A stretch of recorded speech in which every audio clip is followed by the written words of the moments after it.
Are you longing to feel connected and not so alone? Longing to be happy and more alive? Badass Counseling is excited to announce the creation of Community Plus, a subscription-based private group of folks just wanting to more closely share their soul journey together with like-minded folks and with me, Sven.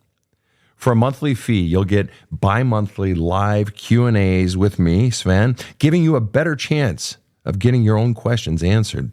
A private community feed for you to post pictures, successes, struggles, joys, even the occasional cat picture, creating greater connection and help for healing and growth.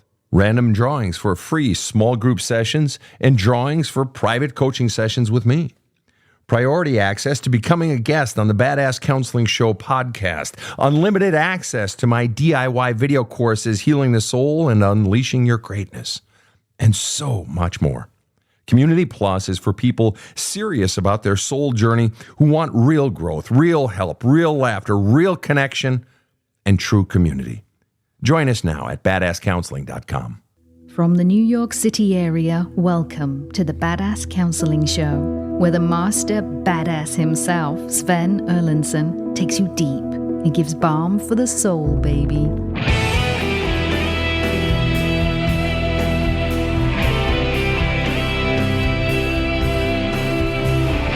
We are here. We are live, and we are answering your questions. This is a live taping of the Badass Counseling Show. I am your host, Sven Erlandson. At this exact moment, we are live on YouTube, on TikTok, and on Facebook. We are here just to help you in any way we possibly can. And by we, I don't mean me and all those voices inside my head, all the little men, because I'm an unfrozen caveman lawyer. No, I mean KC over in the booth running this operation, and then Rob the Rocket sitting next to me, who's really running this operation. Rob, what say ye? Everybody's checking in saying got some audio issues, but I think we're okay. Can you hear me, Sven? What? Can you hear me? Can you? What? Hello? Exactly. Yeah, exactly. Right. We're okay. There's no problem. All right. Here we go. Rob, give us the first question off of YouTube. I'd be happy to, Sven. It's from Monica, who says, I used to be an extreme giver who now feels empty with no caring for my spouse. I believe he has just worn me out. I have filed for divorce. It's my house. He pays nothing after 6 years. Wow. Now, there's not really a question in there. Is it Monica, you said? Yes. Monica. He pays nothing. And so you didn't really ask a question, but you say you were an extreme giver and now you're worn out and you feel nothing. Yeah. You know, one of the things I talk about in my book, There's a Hole in My Love Cup, is I say that change will not occur until the pain gets bad enough. Change will not occur until the pain gets bad enough. And sometimes, unfortunately, the pain of life has to get so bad. And pain can come in many forms. Exhaustion, fatigue, sharp, acute pain, financial pain, frustration, pain over parenting, pain over from a career. And this can be, it can relate to your career, can relate to family, can relate to a relationship, but the pain has to get so bad before it finally jars us out of our old way of being. The way we were conditioned to be more often than not as a child. And so you had this unfortunate life, Monica, of being an extreme giver, where I was constantly giving, no matter how much your husband took and took and took and took. And finally, the pain got so bad that it jarred you out of that extreme giving, where somewhere in you rose up from inside of you this divine no. And you finally stopped. Why? Because it was sucking the life out of your soul. And the human animal has every right to have joy. The human animal has every right to stand up for yourself and not be treated poorly, not be taken advantage of, not be used, not be taken for granted. And so when you say, I no longer feel anything, you no longer feel anything for him, which means you're no longer looped in, which means you're finally free to act in your own best interest. And so for you, filing for divorce is a wonderful thing. You found your no, and inside of that no is your I. No, I don't like how this feels. No, I don't want to do that. No, I don't want to be treated that way. No, that's not fair to me. Inside of anger is the no. Inside of no is the I. You have finally found your I. And very often people in life who are conditioned to be extreme givers as children weren't allowed to have an I, weren't allowed to have boundaries. So for you to finally find your I is a glorious thing. And as you move further and further into the divorce and then post-divorce, you're going to begin to explore a life of both an I and being a giver. And you're going to begin to find a sort of a happy medium somewhere in there. And maybe you're going to go through a period where you don't do any giving at all. And that's okay. You're more than entitled, more than welcome to do that. You're not obligated to give. Giving is a gift. And if you don't feel like giving, don't. And eventually, probably if you do the work of flushing out the pain and so forth, you're going to reach a point where you give because it feels good to give, but you also have boundaries and you say no. And it ebbs and flows from moment to moment and day to day. All right, next question. Kitty asks a really great question here on TikTok. Kitty asks, is it possible that pain will never be flushed out? Oh, absolutely. But I think it's not in the way you think, Kitty. I get people asking me, gosh, Sven, I feel like, I've been working on my pain for so long and it's not all out of me. Or Sven, I fear going into it because I fear I've got so much that if I start the work of beginning to heal or trying to heal my pain, I'll never be able to. I could write a book and a volume of books, volumes of them, and they would never all come out of me. And now that I'm not agreeing to. See, I agree that if you go into it, oh yeah, you can, there's no pain that you can't get out of you and heal from. I don't believe that. I just don't believe that. There's no emotional pain that you cannot heal from. Why? Because I've never encountered one in 35 years of counseling people that someone hasn't healed from. That includes all of them. Death of a child or a child's death of a parent. Which one of those two is worse? Good luck answering that question, right? Suicide, I've seen it all, and I've seen it all healed from. But I answer it differently. Is it possible that pain will never be flushed out? Sure, it's absolutely possible. But I thought you just said that all pain can be flushed out. It can be. But it's possible that pain will never be flushed out if you don't engage. See, some people are so terrified of pain. I tell clients all the time that I have had so many clients over the years who shut down, who don't want to touch the pain, who don't come back.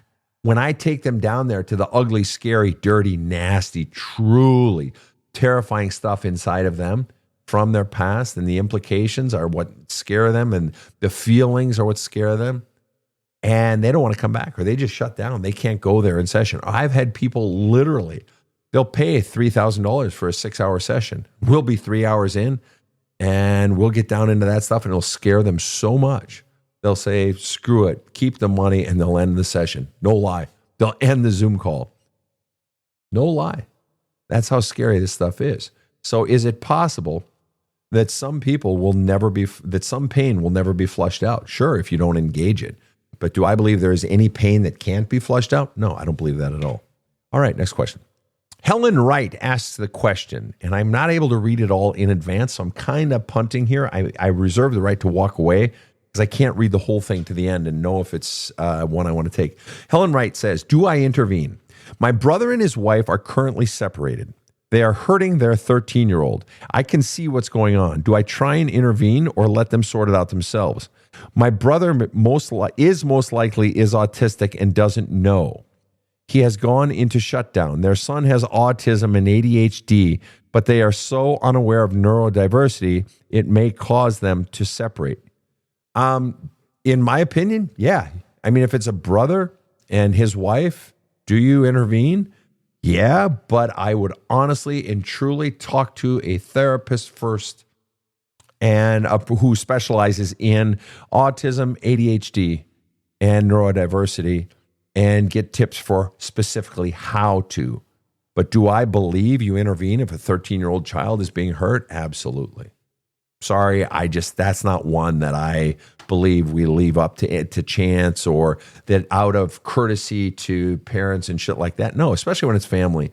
Now, does it need to be done with some grace? Yes. Does it need to be done, potentially gingerly or at least are there landmines? Yes, there are. Especially all the variables that you just factored into that equation. Not the least of which is just family, right? That always makes it harder. But You're asking me, do you interview? In my opinion, yes, fuck yes. And clearly a part of you wants to. But the real question that would be most interesting, and unfortunately I won't be able to get your feedback on this because of the medium, but I would want to ask you, what's your biggest fear? What's your biggest fear? And I'm willing to bet, in part because it is family, is you fear the blowback, right? Fear them not receiving it in the spirit that it's intended. Also potentially fear of failure, but most likely you're afraid of them getting upset with you or angry at you, or them not receiving it, or them not acting on it. And that's the risk. Anytime we sort of stick our nose in where it's not wanted, even if it is needed, you do risk alienation. But if no one's going to stand up for this child, I'll be very, very honest with you. I have had adult clients in their 30s, 40s, 50s who say, how come? Like the aunties and uncles knew, or grandma and grandpa knew, and nobody did anything. So the day may come, where that 36-year-old later, 13 now, but 36-year-old later says, how come you didn't say anything? I thought you loved me. I thought you knew what was going on. Why didn't you do anything? And if you're okay looking that 36-year-old in the eye 23 years from now and saying, I just didn't want to step on their toes, and that 36-year-old says, so out of courtesy and like social like politeness, you let me live through that. If you're okay saying yes, and you're okay answering to that 36-year-old, because that could happen, then you do that.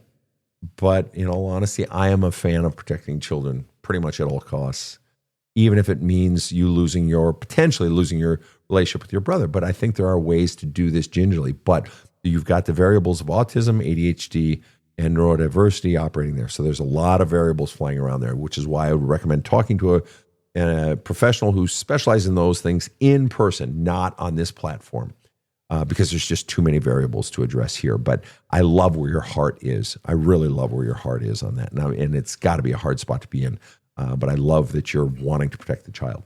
And to that end, Mama Jewel says, my children say that now. Why didn't someone step in and help us? Yeah, there's your point. Thanks for weighing in on that, Mama Jewel. Rob, did you have something you wanted to say? Interesting question over here. I don't know if you want to field it or not, but usually you field them all.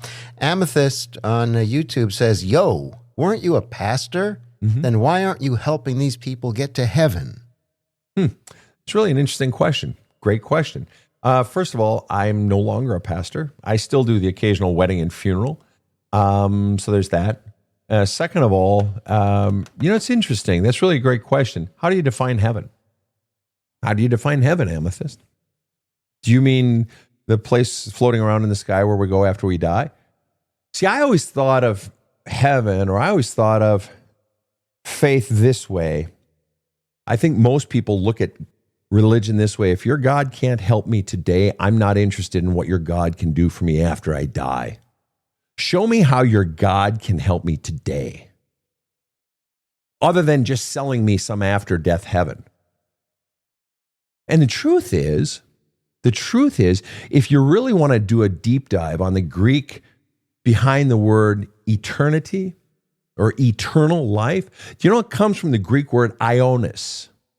A-I-O-N-I-S. Eternity, ionis.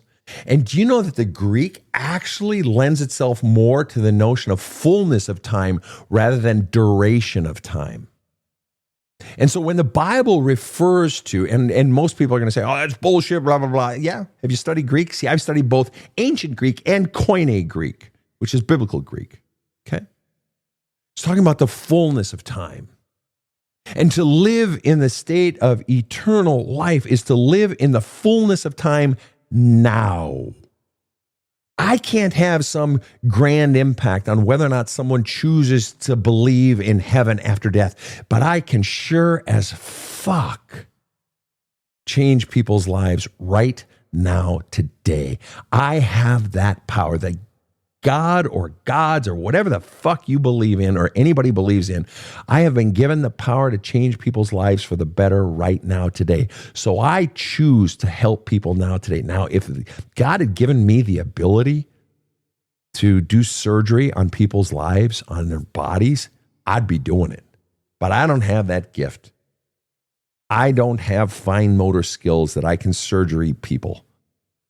If God had given me the ability to be a fucking plumber or electrician, God, I wish he had.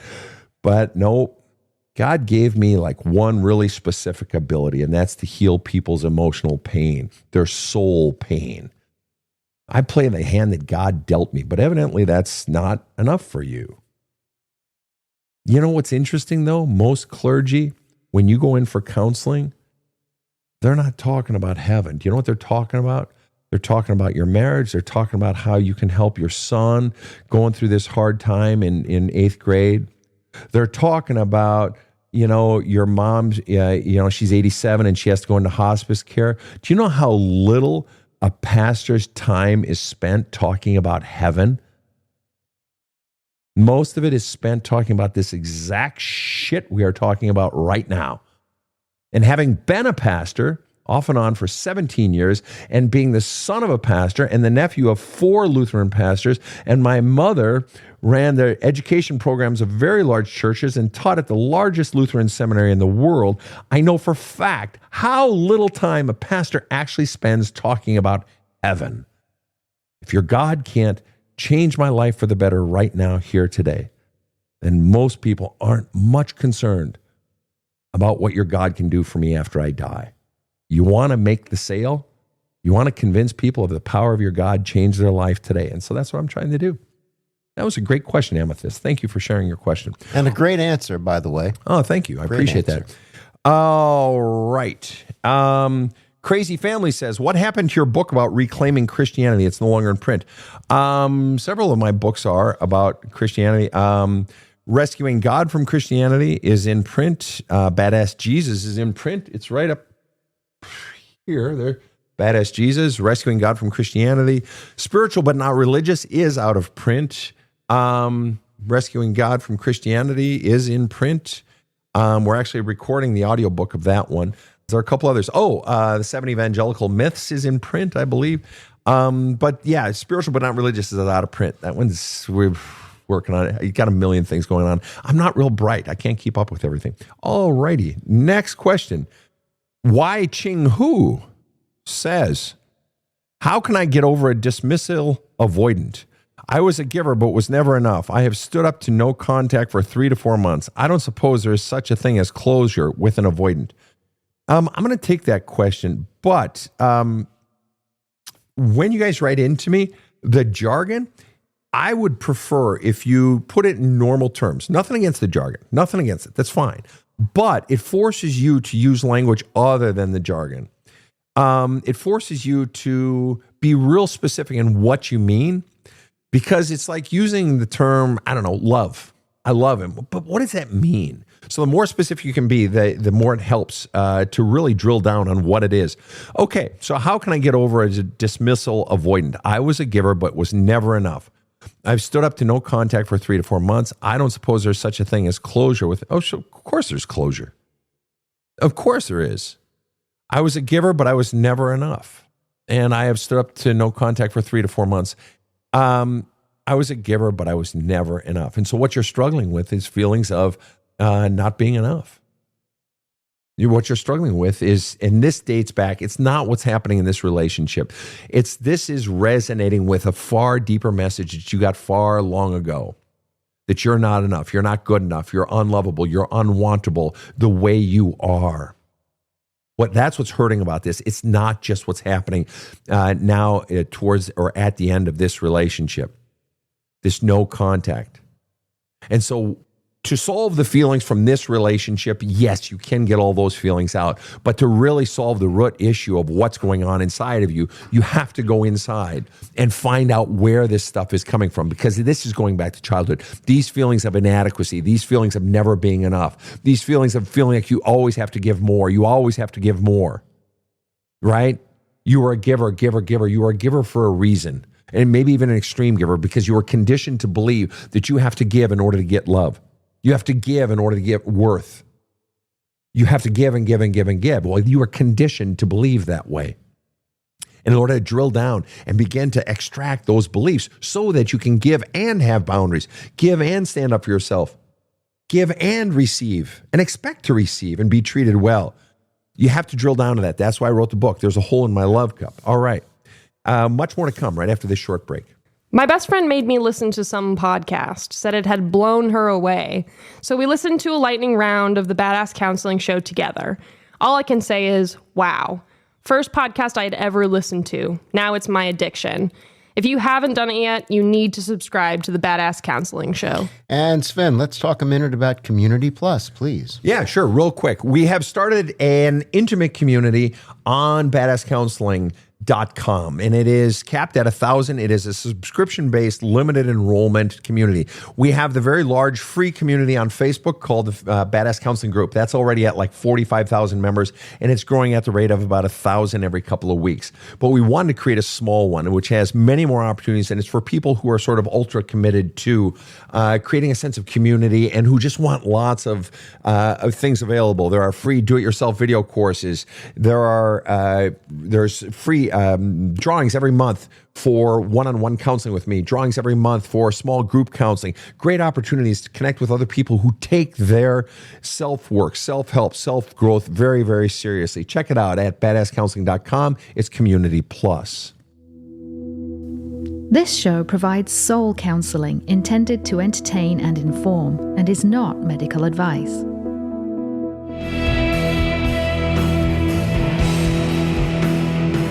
Now, back to the badass.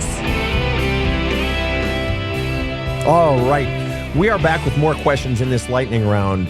I have someone asking, Stacy over on TikTok is asking, is depression quote unquote curable? Absolutely. Absolutely. I've had clients come with me across the full spectrum of depression, right up including suicidal depression. I've had countless clients literally over the years, including people who are first responders, military, and other professions who are literally calling me from with the pills in their hand or with the service revolver in their hand and so forth. Yes, it is absolutely. And then taking them through it in getting them out of it in the moment, but then taking them to the point of not just being healed of the stuff, but on their feet and happy and alive once again. I'll remind you in my own life, some of you may know it, some of you may not know it, but I got myself out of a 12-year suicidal depression. This was many years ago, about 25 years ago. And I couldn't find a therapist who could help me. Now, there are many great therapists out there. Don't get me wrong. I'm a big fan of therapy. I have a lot of great people in the trenches doing a lot of great work, okay? But I couldn't find one to help me. And so I had to figure out my own way out of it. And I read roughly 1,000 books. And just did my own self-work. I had to find my own way. And so the Badass Counseling Method is based on all of the work that I did on myself. And I've been using these techniques and method that I have created over the 35 years, and I've been tweaking them and honing them and improving them and so on and so forth. Do I believe depression is curable? Absolutely, 100%, unequivocally, yes, absolutely. All right. But it requires the work of going in. You have to go into the dirty, ugly, nasty places that you don't want to go in life. The dirtiest, ugliest, nastiest stuff inside. Finally have to go into it. It's like you've been running from this tidal wave of all this shit your entire life. And it requires finally turning it and going into it. And then having the tools necessary to flush out all the pain, the fears, and the bullshit beliefs you've been taught about yourself. And the more you do that, absolutely, and going deeper and deeper to find the root causes of that, as well as and look at and address the implications of that. All right. To Mia Love 21 on TikTok says, someone wants serious relationship with me and it's been message online only. You wouldn't be bringing that up, Mia, unless that raised red flags for you. And I'll be honest with you, that raises red flags for every single one of us. You would not have been bringing that up. The fact that it's been message only online, unless it raised red flags. So recommend that you get together. And they're going to probably push it off or say no or whatever. Then recommend it one more time and then walk away because you know it's fucking bullshit. All right? You think people lie online? No. Can't imagine. No. And I mean, come on. What's that great quote by Abraham Lincoln? Everything you see online is true. I think he did say that twice. Okay. Here we go. Karma Maxwell, we asked the question. I'm curious, as a wife of somebody who took their own life, what is your opinion on grief? My opinion on grief is that it is a necessary, terrible, horrible, necessary, beautiful part of life. That's my opinion on grief. That we want to run from grief. Grief, especially in something like taking of one's own life, death of a dream, death of a relationship, death of hopes, death of a family, death of a child. So many believe that's the worst in life. There's one that's right up there with it, and that is, as a child, the death of a parent, right? So many things that trigger grief. And the truth is, if you do not engage grief, grief will rip at your flesh from inside. There are many traditions. Within the Jewish tradition, there were wailers back in the day. Within the Irish tradition, there were keeners, people who were professional criers, that these generally women who would be invited to funerals, whether they knew the families or not, for the express purpose of wailing, of keening is a word, Keening, to wail. Why would you do that? To give people permission to cry, to grieve. It's like in filmmaking, they have a thing called the reaction shot. Filmmakers, TV screen showrunners and so forth, they don't just show the action, they show the reaction shot. Why? To show you what to feel, to give you permission to feel something. What's my opinion on grief? It's absolutely necessary. And until you get your grief out of you, all of that pain is still in you, and it will eat at you from inside. You'll spend so much time and life energy trying to keep it down or avoid it. You will distract yourself or keep yourself busy or pick up gambling or go after the bottle or whatever you will do to avoid that grief. But that grief is the soul longing to heal. Longing to heal. Grief is the body's natural response to pain. Allow it to have the pain. Allow it to flush out so that you may finally have the lightness that your soul desires. Next question. Okay, this is a good one. This one's a little tricky. Grace Love over on Facebook says, what steps can I do for my teenagers to learn how to cope with their narcissistic father? A couple of things. One, you can begin to teach them that they have permission, they have the right to say no. Okay, you can start there, but it's very important that they understand and that you understand it's going to come at a price. They want their father's love. They want their parents' love. And their father, being narcissistic, or as I call it, an extreme taker, their father is going to push back, think he is entitled to get their love and that they are required to do as he says. The real thing that they really most need to be doing is finding their own voice, and not necessarily initially with him.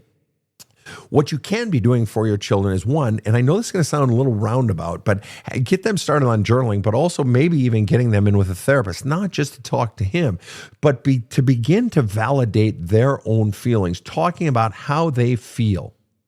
And hearing from another source rather than just you, because your kids may be thinking, well, of course, mom's going to be mad at them. But what if they hear from another source that it's not okay that they are treated that way by their father? They're going to begin to validate their own feelings. They have every right to say no.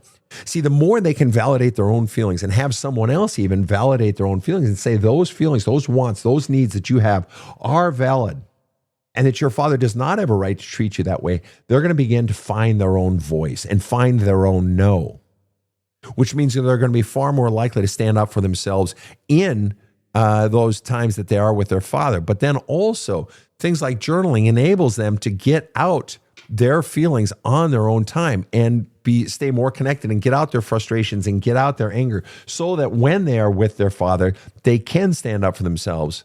And because if it is conditioned now that they just start backing down and keep backing down and keep backing down and keep backing down, that conditioning will continue into adulthood. So if you can begin to break that pattern by giving them not only permission, but creating in them the tools to do so, and also removing from inside of them the blockages to doing so, which is their own fears of him, fears that they might see themselves as the bad son or the bad daughter, but also their own feelings of love and wanting his love. They may feel that if they stand up to dad, we won't get our own love needs met, which is why it's very important that they have someone to talk this out with besides just you. These children are wanting love, and children will do anything. They will jeopardize anything. They will even throw away their own best interests if it means getting love from their father. They so desperately want his love and your love. So there's a lot at stake here. It's not just a matter of standing up and saying no to their father. And that's why it would be very important for them to get into therapy, but also they have an opportunity to do their own journaling and so forth on the side to begin to get the process of finding their own feelings, getting their own feelings out, and beginning to find their own voice. Next question. Sven, over on YouTube, a question from a listener slightly on the older side, and I appreciate that very much. This is from Sandy, who says, after 38 years of marriage to a ragging husband, how do I not let him guilt me about getting a divorce? I'm 71, and now he's playing poor me. Okay, and the truth is, Sandy, he's going to continue to play poor me. He's going to play it in part because he knows it gets to you. He knows it's affecting you, and the truth is, it is affecting you to the point where obviously you're asking here on YouTube, and I'm glad you did, and that makes total sense. And when you've been that enmeshed with someone for that long, it's hard for it not to. And so is Sandy's question basically, what the hell should I do? How do I not let it get to me? How do I not let it get to me? The same way with any feelings, Sandy, you have to be flushing it out in your journaling. I would be writing, and if you got to light your journals on fire and throw them in the fire plate, that's fine. Or if you got to flush them down the toilet so he doesn't find them, do it. You don't want those journals to get found. The actual word she used is, how do I not let him guilt me? Okay, that means he is guilting you and it's working, right? You're saying his guilting is working. How do I make it so his guilting doesn't work? Ultimately, he's going to continue to try to guilt you. Count on it. It's going to happen. That means you have to have a way of getting the guilt out of you. Okay, either A, you're going to have to cut off all contact with him so that his guilt doesn't get in you in the first place. But that's not enough because you already have some guilt in you. That means you need to have a way of getting it out of you. That means journaling, writing letters you don't send. If you do or don't have a therapist, you need to be talking about the guilt with your therapist. But even if you are, as you guys hear me say, championships are won and lost in the off season. That means most of your therapy work is done outside of session. You should be writing letters to your husband saying, you son of a bitch, stop fucking guilting me. I fucking hate your guts. I love you so much, but I got to leave because I'm so sick of you. And your guilt, doesn't work on me. I do feel some guilt. Yeah, I guess it does. I do feel it. I do feel bad leaving you, but I'm so sick of your shit. Writing those fucking letters to him that you don't send. Burn them, flush them down the toilet, put them in the shredder, whatever. Journaling about all your feelings. That's the only thing that's going to get that guilt out of you. Okay, it's in you. And he's going to keep putting it in you, and you got to keep flushing it out. Otherwise, it will accrue, and it will eat you up from the inside. Okay? It's not stopping him. He's not going to stop. He wants to torture you. All right? He's not going to stop.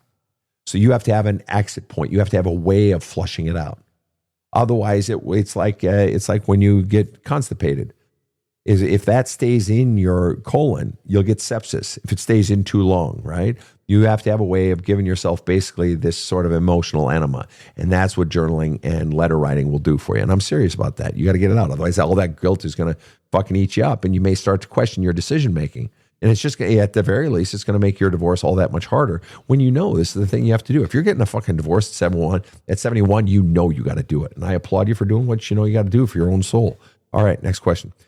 Sun Traveler asks on TikTok, what do you think about a narcissist that makes you mad and laughs about it? Well, as you guys know, I don't refer to narcissists. I refer to extreme takers. So I'm going to make the little word change there. What do you think about an extreme taker that makes you mad and laughs about it? What do I think? Anybody who makes you mad. Okay, so they're trying to get you lit up. Somebody's trying to make you hot, right? Piss you off. And then laughs about it. Why would somebody be mad? Anger is a response to pain, right? Hurt. Anger is generally a secondary emotion. The primary is usually pain. Anger is generally a response to past pain, present pain, or potential future pain. So fundamentally, this person is hurting you and then laughing about it. Well, we have a word for that.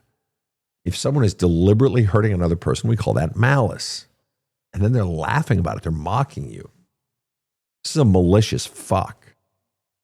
They have contempt for you. So what do I think about that? I think this person is a malicious fuck who has contempt for you. And what's worse, if I'm just really being honest with you, and I mean this in all kindness, okay? I think you're making a giant mistake staying with someone who feels malice and contempt for you. Because it seems like somewhere in you, you think or you hope it's going to change. But if it's gotten to the point of contempt, it's gone. This shit's gone. They're not going to change. And so tragically at this point, Every day I stay, I am tacitly endorsing this behavior. I'm allowing it. They say we teach people how to treat us, and you are teaching this person that it's okay. And the truth is, if your therapist is worth what you're paying them, you're a therapist, or you're journaling or whatever, your therapist, if you ever move out of this relationship, will teach you what? That in your next relationship, not to allow someone to treat you this way. So your next therapist, your therapist will be teaching you boundaries, right? That in your next relationship, not to let someone treat you this way. In other words, what they're saying is, in this relationship, you should not be letting someone treat you this way. Does that mean you're causing this person to treat you this way? No. But it also means I shouldn't be allowing this, and you are allowing this, and you can't do that, right? For yourself, you can't do that. You got to believe in yourself as much as every single person listening to this podcast right now wants you to stand up for yourself. You've got to believe in yourself as much as we do. More even. All right. Next question. Christina says, do you have experience counseling victims of narcissist abuse, or as I call them, extreme taker abuse? Oh, yeah. Next question. That one was easy. That's what you do. Yep.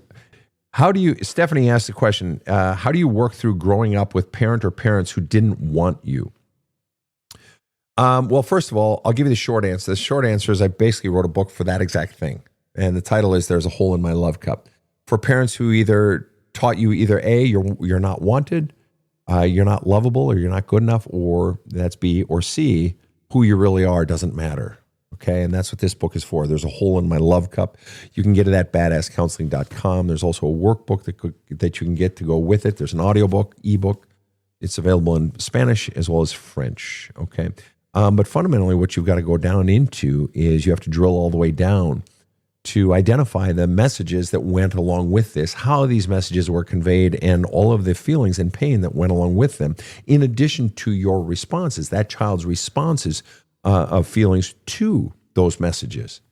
And all of that has to begin to come out. Now, the truth is, it doesn't have to take forever, but it does have to come out. Furthermore, not only does it have to come out, but the implications or impact has to be looked at. And a lot of times what we discover, the impact or the implications are, and it's not always this, but this is one of them, and that is that I've been alone the whole time.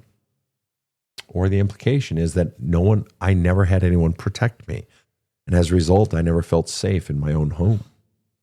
So these are some very, very powerful implications to realize. This is some really heavy stuff. And to realize that very often changes, or that my parents weren't in fact good parents.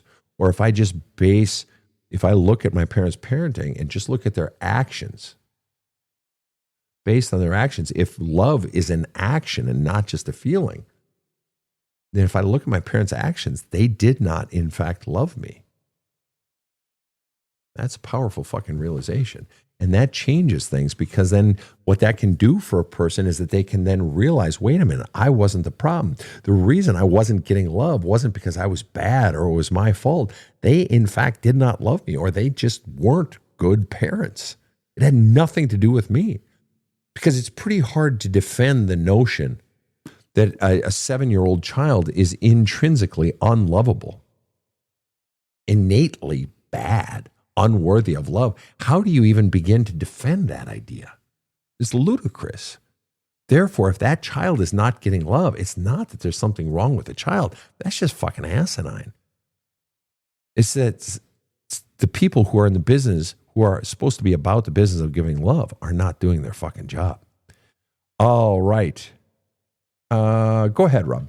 Sven, on YouTube, Amber says, I'm feeling hurt from the loss of a relationship, and with it, the loss of others and other stuff, and finding myself acting shitty myself. Then how do I reconcile that I'm a decent person who did shitty things? How do you reconcile that? I'm reminded of something. My mother raised 6 kids, and she died at the age of 93. And this was, 4 years ago. And raised 6 kids. She taught at the graduate level in the field of early childhood education, published in journals in her field, and ran very large education programs. You guys have heard me talk about her. I cite some of her wisdom in my books, and my dad too, but her especially. And one of her pieces of wisdom was that she would say to us kids when we were young, and I recall hearing it quite a bit. I was the youngest of 6, and she would say, Sven, you're not a dumb person. You just did a dumb thing. Sven, you're not a bad person. You just did a bad thing. She, and Dad as well, but she was, Dad would work a lot, but Dad was home a lot too. But she would divorce the action from the identity. Hear me again. So if I did a bad thing, she would call out the bad, Sven, you're not a bad person, but you did do a bad thing. So in other words, doing a bad thing does not intrinsically make you a bad person. She was deliberate about drawing that distinction. So here you are. What's the name? The name is Amber. Amber, here you are saying, I did these bad things. Now you're an adult and you're feeling like a bad person because you did those bad things. And in a way, Amber, that's good. In a way. Why? Because it's guilt. You feel bad about it. That's good. So many people in life do bad things and don't feel bad about it. So the fact that you feel that bad and feel that guilt, that's good. It's a sign you have a conscience. People nowadays, some of them don't have consciences, and I'm glad you do. All right. So you allow yourself to feel that, and you feel it all, and you write about it, you journal about it, you talk with your therapist, or talk with your favorite aunt or your best friend who listens well. You talk about those feelings of guilt, and you allow yourself to feel all of that. And to the people you've hurt, you go and you make atonement. You go to them and you say, I'm sorry, I hurt you. I did X, Y, and Z, and I let you down, and I did this and that and that. And there's no excuse, and I'm sorry. And if you don't want to have a relationship with me, I would completely understand. You own it. You man up. You woman up. Okay? And that guilt is good, but in the end, your things you've done does not make you innately a bad person. It doesn't. It's what you do with it afterwards. Because the truth is, there is no pain-free relationship. That's a myth. We are all hurting other people every single day. So what do you do with it afterwards? And what do you do with the pain that you know you've caused other people? That same mother that I was telling you about, she told me into her 80s, she said, Sven, I felt guilt for my rearing of you children into my 70s. And she was an amazing mother. And anybody who knows my mom knows she was an amazing mother. But she would say, I felt guilt into my 70s. And this is why you guys have heard me say before, guilt is the mark of a good parent, or at least the beginning of a good parent. Why? It's a sign you're reflecting on your behavior. And so many parents don't. But the thing is, with my mother, she said, I wish I had forgiven myself far sooner because I robbed myself of so much life, so much happiness, so much lightness of being. So welcome the guilt. Begin the process of flushing it out in your journaling, in your letter writing. Begin to flush it out more and more. All right. Libra Girl on TikTok says, do you hug your clients when they are sad? I take all of my clients online now. I don't see them in person, but do I hug my clients? Sure. Yep. I like that line.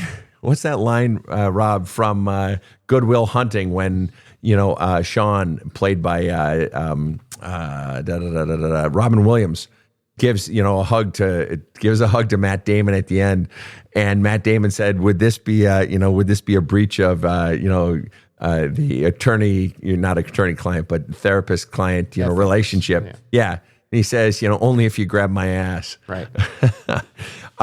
So anyway, listen, guys, this has been a great show. Lots of rich and deep questions. Just quickly, Sven, I thought I answered this, but I didn't see it pop up on Thanks, YouTube. Eric. Shelley asks where to find your audiobook. She can't find it. The audiobook can only be found in one place. You can find my paperback and ebook in multiple places, the workbook in multiple places, but all the books can be found at badasscounseling.com. The audiobook can only be found at badasscounseling.com. I took that off of Audible 1.5 years ago. Why? Because Amazon has an Audible, they have a history of screwing over authors on royalties and on prices. And so I took it off of there. So I sell it directly at badasscounseling.com. That is my book, one of my books. There's a hole in my love cup. If you're interested in any of my books, My latest book is Badass Wisdom, a fantastic book, but I recommend, that's this one up here.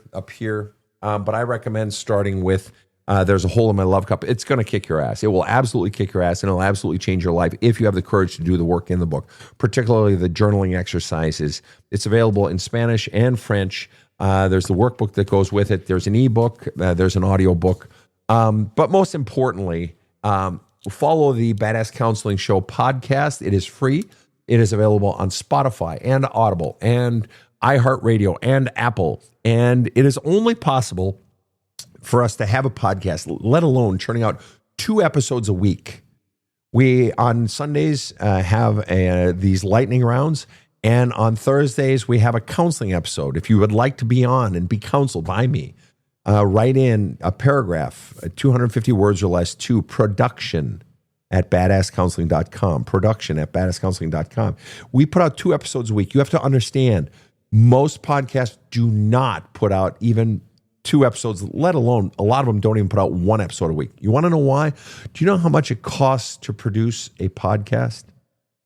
The cost of post-production, production and post-production, the editing and so forth, is astronomical. So this entire podcast is possible not because of me. It's because of Fathead over there. Why, certainly. That guy. He does it all for free. He literally started in radio back when he was at RPI and at UNC, back in college and graduate school. He started in radio. Yep. And he has a jukebox in his living room. Yes, I do. He does. And then he got into entertainment, and he rose as high as senior vice president, Paramount Pictures, Spike TV, and so forth. So this guy's a heavy hitter. Even though he's Mr. Joker, he's I hope it's not Joker Part 2. That was right. Horrible. Yeah, it was. But no, this guy is the real deal. We would not have this show if it weren't for Rob. You have to understand how expensive it is to have a podcast. He does it all for free. That is his contribution to humanity. So I know you guys are thankful, for my input and, whatever wisdom and stuff. This show only exists because of Rob. And I mean that very sincerely. Thank you, Sven. Send money. And some people are saying he went to UNC. Yes, he went to UNC. Chapel Hill, yeah. Chapel Hill. And yes, he also went to RPI, Rensselaer Polytechnic. Yeah. Yep. And so anyway, and you guys rarely hear from, she doesn't come out of the booth, though she's been coming out more lately. And when Casey contributes to the show, she always has great insight and great wisdom. She's the creative vision behind this show. And she's always the one thinking in new directions. And the whole show was originally her idea, Casey. And we're trying to get her out of the booth because she's always got such depth of insight on the counseling shows. So anyway, Sven, Casey came to me and asked me about the possibility of starting a podcast. And I said, well, I know a lot about audio, but I'd have to learn about podcasts. I can do that. She said, okay, that's great. I said, by the way, can he talk for an hour? And she goes, oh, you have no idea. Oh, ye of little faith, Rob. Hardly. After 2.5 years, I get it. 2.5 years. And the thing is that you guys don't understand is that Rob has to sit through the tapings of all these shows, but you don't understand. He'll spend 4 hours, no lie, 4 hours, give or take, plus sometimes per episode editing it. So for instance, when I go, okay, that's just like 8 seconds he has to spend taking out that, well, now he has to take out 2 because I just said it twice. So he'll spend 4 hours per episode. So he has to listen to me while we're taping it. And then again for 4 more fucking hours per episode. Yeah, 3, 2, yeah. Yeah, so I'm just forever ringing in his head. Keep drinking that carbonated water during the show. Yeah, exactly, because I'll have little burps because I drink carbonated water from my soda stream. So he's like, oh, Sven, could you please just drink flat water when we're taping? So anyways, enough American jokesterism. So it's been great having everyone here. Always fun for us to play around a little bit. Rob, any final thoughts today? You've covered it, and then you covered it some more. I appreciate that very much. Well, I appreciate all your hard work and everybody's great questions. Thank you so much, guys. Really great stuff. And on behalf of Casey and Rob, to all of you around the world who follow us, we love you very much. Have a kick-ass day. The Badass Counseling Show is strictly copyrighted. No copies may be made without the express written consent of the Badass Counseling Show, LLC. The Badass Counseling Show is produced by Karen Camparelli and Robert H. Friedman. Executive producer Sven Erlandson. Original music by two-time Emmy Award-winning composer Trevor Morris. Have a kick-ass day.